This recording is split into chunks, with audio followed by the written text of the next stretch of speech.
Well, good evening. My name is Rebecca Parrish. I am a senior at Troy University, and tonight I am joined by Laura Berryhill. She is a physical therapist that we have some mutual friends here at our church. And tonight I just wanted to talk with you about your job and what it's like to be a physical therapist, and if Sure. that's a kind of a career path that I would like to pursue. So, without further ado, first of all, could you just kind of briefly walk me through a day in the life of a physical therapist? Sure. Okay. Well, right now I am in the school setting.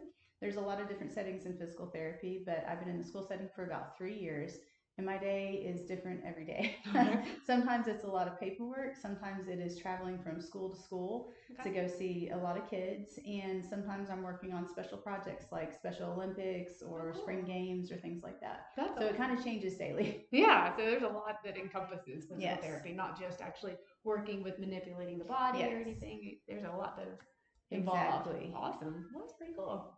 Well, could you tell me like what initially piqued your interest? Like why physical therapy? What interested you about that? So in college, I needed a job, Right. and there was a gym slash physical therapy center that was down the street, Yeah. and someone recommended me go there. So I started opening the gym and closing the gym. Okay. But then later on, there was a position open in the back in a physical therapy aide position, and so I got that job and started learning about it, and just thought it was so cool because you'd have patients come in and out with different diseases or impairments, and they would leave a totally different person. That's really Yeah, cool. and so it was really neat to see, and I thought, man, I want to help people like that. Get into that. Hmm. Yeah. Wow, that's amazing. So just for me personally, I'm kind of coming up on my last few terms here with Troy. Hmm. Looking ahead, if I do go into physical therapy, how much schooling is that going to be really involved Okay, for that? so when I went into the program in 2006 is when I started, and I ended in 2009.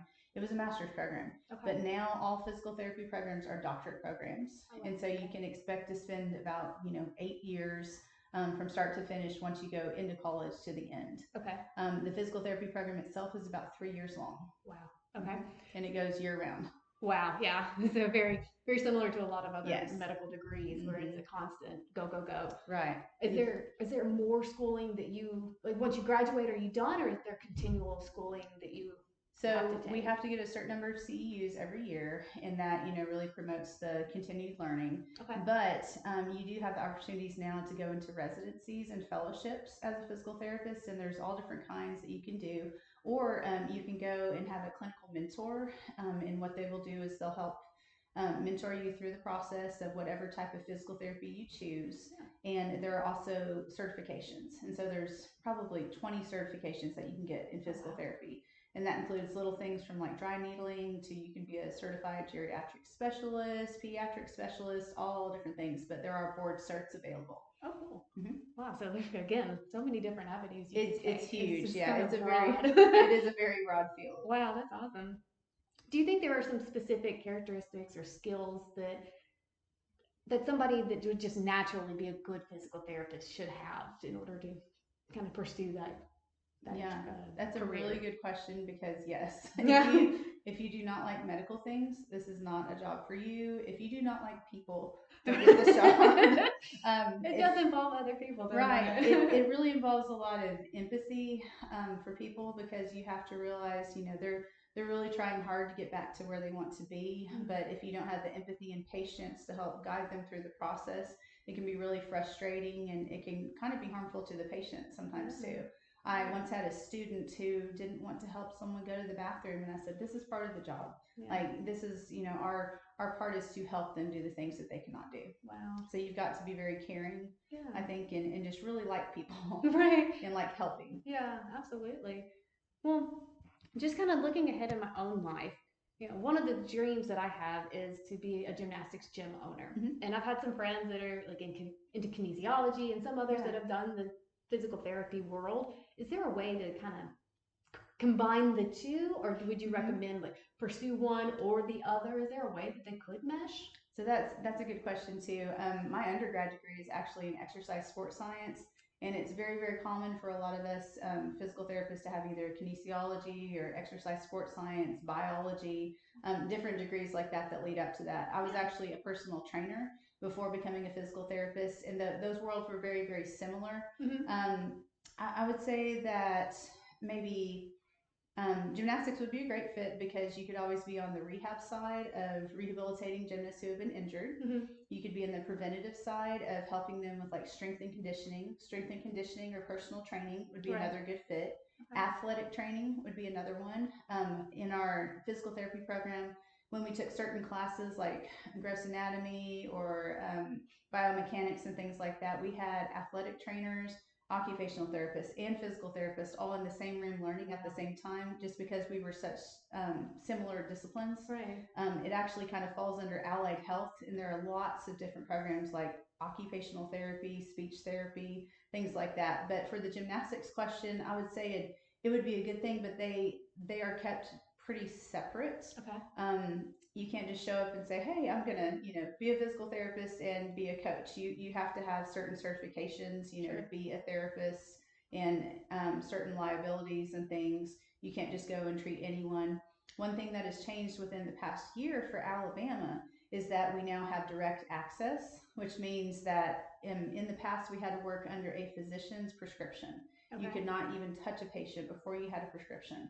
But now you can actually walk into a therapist and get treated for at least 12 visits without having any prescription or anything. Kind of like you would do going into chiropractic. You can walk into any chiropractic's office.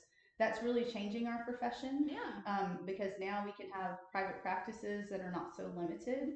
Awesome. If you have someone who specializes in saying, hey, I have a Parkinson's certification, I'm going to do just Parkinson's patients, or I'm going to do just pediatrics or things like that. That's really opened it up for a lot of people. Yeah. I'm in the school system, and the rules for me, like the contract I signed with my work, say that I cannot do any other pediatric things just because it's a conflict of interest. But I could go and I could do geriatrics, Okay. or I could do orthopedics, or different things like that. Yeah.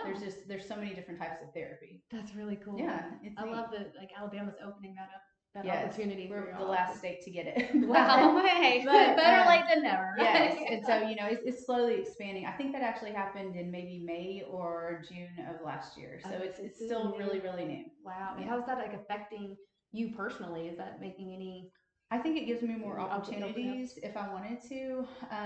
With that, with anything, when you have a private practice or you're kind of on your own independently, you have to have a lot more malpractice insurance, Yeah. more liability insurance. All of a sudden you're looking at tax brackets and things like that. So it's different. Okay. I think business is a great thing for physical therapists to maybe minor in or have on the side. Sure. Because if you ever do want to be independent and own your own business, you really do need to know how to start that business. What you're doing in that world plan. too. Yeah. Right. I'm a clinician. That is not, my thing. I would have to kind of study up on, business plans and plans of action before I did that. Well, I understand. Yeah. But again, the opportunity is there if you want it. Sure. Which is really cool. That is awesome. Mm-hmm. That is so cool. Well, hey, I know you and I talked a little bit before meeting tonight, mm-hmm. and this is kind of a good segue into my next question here was, what's the difference that we could expect between being under a private practice and like the school system that you're in, or the other branches? Yes. There's so many different avenues with physical therapy. That's a great question. A good comparison between the two. Okay, so they are extremely different. I've actually done both. I started out my career in home health. And so in home health, you actually travel from house to house and help patients that have just gotten out of the hospital or they need, a certain type of recovery. Typically it was from surgeries or procedures. Okay. And that was really neat, but it was different because I didn't have a lot of equipment with me. You had to work with what they had at home. Wow. But on the same, aspect, it was very, very personal and very functional because, I could see what they had to do every day to, be mobile. Right. So school physical therapy is the most different PT I've ever done. I've done orthopedics, I've done outpatient, I've done inpatient, I've done acute care. All of those things are very, very medical. We follow the medical model. We're looking at, how is the body impaired? How are we going to fix it? What are we going to do? So in the school system, you don't see the patients, or we just call them students there, as often as you would in an outpatient or a private setting. Okay. In a private setting, we may see you up to like 3 or 4 times a week. Wow. It's very, very often because we're trying to quickly get you better. Okay. In the school system, it's more long term. And so we're in special education only. if you sprain your ankle on the playground, you can't come and see me.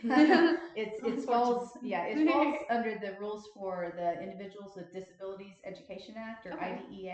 Okay. And what we're doing is we're providing accommodations and services to support the teachers and the students for their IEP goals. Okay. An IEP is an individualized education plan for a child in special education. So, it's very specific who we're working with. For example, I work with a lot of kids with CP or spina bifida. And there, they usually are in a wheelchair if it's, very severe. And with wheelchairs, you have to have a specialized desk. You have to ride the wheelchair bus. You have to know how to, load up on the wheelchair bus. You have maybe some adaptive PE. And lots of different things like that that are not the usual thing that you would have if you were in general education. Okay. And so I go in and I assess what they're doing and how they're learning, and if they need, an extra thing. I had a kid this year who had spina bifida, but she also had a foot injury that was an acute foot injury, and that changed her. She was originally walking and she went to a wheelchair. And so we had to switch up her desk, and she had to learn how to use a wheelchair, and that was very different for her. But then after she healed, we took away the extra supports, and she went back to kind of her normal way of learning that she had been. And it was really cool to see her, progress through that. That's kind of what I'm more used to in the medical model, but with the schools, it's more just accommodations. Yeah. So education is very different. I can hear that. Yeah. Mm-hmm. Do you have a preference between the two? I mean, I know you're in the schools right now. Is that just kind of where your passion is, or? Right now, I love the schools because I think it just kind of brought some new life to me. I've been practicing since 2009, so this year it's been a while. Yeah. And I first started out in geriatrics. Geriatrics has been kind of my first love. Yeah. I love Parkinson's. I love stroke patients, things like that. They were so fun to work with. Yeah. It was neat to see someone who is getting closer to the end of life. That was really fun.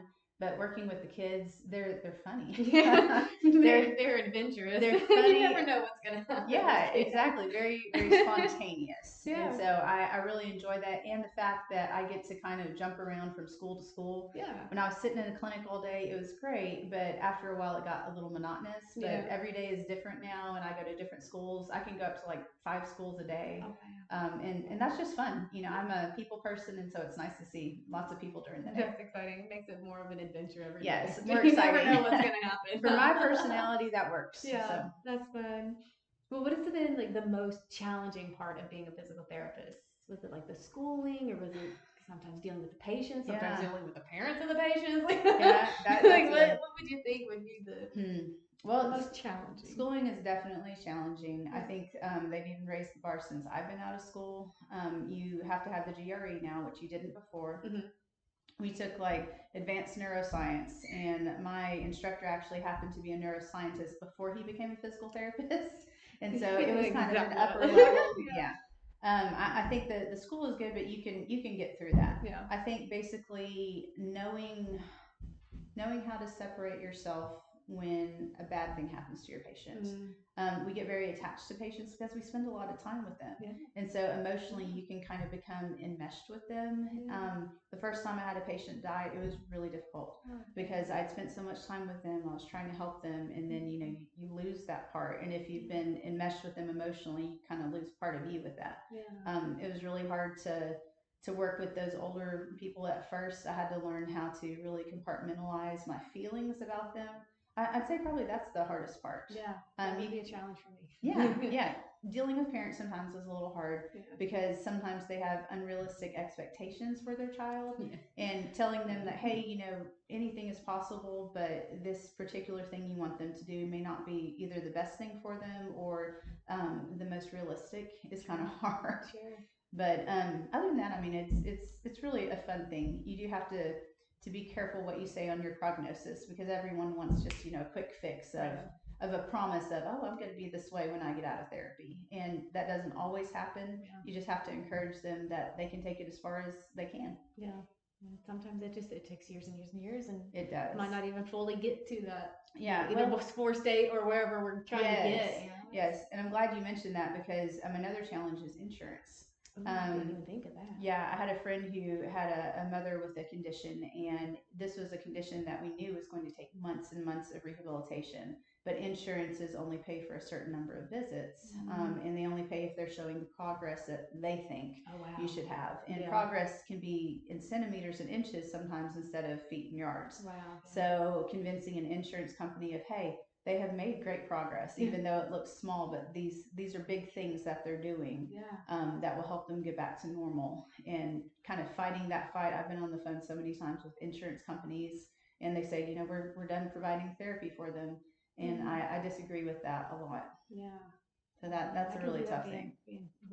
It's incredibly frustrating. Yeah. Well, and with the direct access that I told you about earlier, a lot of that has switched physical therapists to accepting cash only payments. Okay. And so, if a patient does want to go longer than 12 visits or 15 visits or 30 visits, as long as they're paying out of pocket for it, they can keep going. They don't have to worry about fighting the insurance on it. And some of that is kind of nice sometimes. Yeah. I feel like that would open up some more options for the patients too to claim if they need to claim, or be able to do extra visits or something in the meantime. And to get what they think is appropriate. I think when insurance decides for you, it's not always appropriate. Yeah, somebody that's not even in the world. And a lot of the insurance people who are making the decisions, they're not clinicians. They don't know what is best for the patient. So that's always a little spur under your saddle. To have to fight for the patient and fight for your client. Yeah, and that's a huge part. Yeah, it's a huge part of being an advocate for your patient, especially in the school system. We have to advocate for, hey, they need this. We have to have this so they can be the most successful. But it's the same on the private side of, you want your patient to be the most successful they can. Absolutely. Well, hey, so this next question, I just want to have a small disclaimer. Like, obviously, I don't want any names or like the school or anything disclosed, just for safety of the patient. But is there just an awesome success story? I know you mentioned earlier about the sweet girl that hurt her foot and rehabilitated through that. But do you have another success story that you would be willing to share? Yes, definitely. So one of them, that is actually like a small thing that I told you about earlier, but one of my biggest ones, I was right out of school, and there was a patient who had been dizzy for about, I think, 2 weeks, and could not function, like was so nauseated they were vomiting all the time. And it was because of a vestibular condition in their ear, with their inner ear. And I had just taken a course on it, and I thought, I'm going to try to fix this guy. Yeah. And I did a little treatment on him that involved a manipulation of his canalus in his ears, and it was almost instantly that his nausea went away. His dizziness went away. He's like, I can go back to functioning again. That is amazing. Yeah, that one is more, a lot of therapy is very, very long term, but that particular side of therapy, the vestibular end, it can be just automatic. Instantaneous. Instantaneous that they're fixed. Another one I thought of the other night was I had a little old lady, and she was having hip trouble. And so I was treating the hip, but I just had kind of this feeling that there was something else going on with her hip. And I just knew, I had a suspicion of what I thought, and I never told her. But I said, I really need you to go back to your doctor and go get some more imaging. And I wrote up a letter, kind of telling the physician, this is what I think it is. They don't like it if you say, hey, this is what it is. Right. Even though we have to word it just right. Right. Even though we are allowed to diagnose. But I told them, hey, I think that she has a vascular necrosis of the hip. And I think it would be a good idea to maybe have an x-ray to see if that's happening. Because a vascular necrosis means that her hip is actually dying because the blood supply has been cut off. She had a lot of signs and symptoms of that. And she went back, and they said, yes, that's exactly what it is. Wow. She needs a hip replacement immediately. I think like within the next night, she was in hip surgery and had the surgery, came back to me to do the rehab after that. And she was so grateful. She's like, I knew something was wrong with me, but no other doctors would listen. They all said, it's just, bursitis or something like that. Thank you so much for saving my hip. Right. For listening and hearing just beyond the pain or beyond the discomfort to and really advocating for her. Because it took a little while to get them to agree, because they're like, she's fine. Yeah. But she wasn't fine. No, it didn't sound like it. Yeah, and sometimes, sometimes you make a good catch like that, that really changes the person's course of treatment. Yeah. And so that was kind of one of my favorite ones. She wrote me a little letter. Oh. It was so sweet, and she baked me some bread. I love it. I love And she it. gave me a loaf of bread, and I forever love that little lady. I love it. It's perks of the job. Sometimes Yes. you get a loaf of Yes, bread. that's right. That's awesome. Which is, for me personally, if I end up deciding that physical therapy is not specifically the route for me, what other avenues might there be that are similar, Okay. but not necessarily the length of schooling or Right. as much paperwork or something like Yes. that? Because I do enjoy working specifically with children. Like I said, Yeah. I've been a gymnastics coach, would love to continue in that world, but if physical therapy is not quite right, what other options do you think could there be? Sure. In addition to physical therapy, we also have physical therapy assistants. And so the assistant program right now is a 2-year program. You go to a junior college. It would almost be kind of like getting a certification, but it is a degree. Okay. It would be an associate's degree. Now, I think, and everyone's kind of predicting that program to change to a 4-year degree soon. Oh, so we gotta get But on it would now. still, yeah, right. Go ahead and do it now. But 4 years is less than 8 years. 100%. And the beauty of a PTA is that they follow up the plan of care that the physical therapist designs. So Okay. as a PT, I evaluate patients, and which means I do tests, I talk to them, I kind of see what is going on with their body, and then I design up a plan of care that we're going to do. We say, here's the goals I want you to meet in a couple weeks. Here's the goals I want you to meet in 4 to 6 weeks. Things like that. And so there's a plan, like a very structured plan that you go by. And so as a PTA, I can hand you over that plan and say, hey, work with this patient. You say, all right, I got it. Yeah, y'all get still the same training for the exercises and like manual therapy for mobilizations and manipulations and things like that. And it's just kind of under the supervision of a physical therapist. Okay. And so as long as you don't mind, having to work with someone else, then, you can do that. And they have a lot less paperwork. I would say one of the most unenjoyable things of my job is that I have to do a lot of paperwork. Yeah. And so if I only had to do a daily note, which is like just a record of what you did with the patient each day, that'd be a huge blessing. that would help tremendously. Right. Huh? As we talked about before, I think personal training is very closely related, except you're working typically with healthy individuals, not individuals that have, pathophysiology. And so you wouldn't be working with the recovery part as much as preventative and, developing strength. Right. But that's also, pretty closely related. Athletic training, gymnastics, coaching. I think that's, very similar. Any type of coaching thing. We had a girl that was in our program actually drop out and decide she wanted to be a coach instead. And she loves that now. She originally thought she wanted to be a therapist.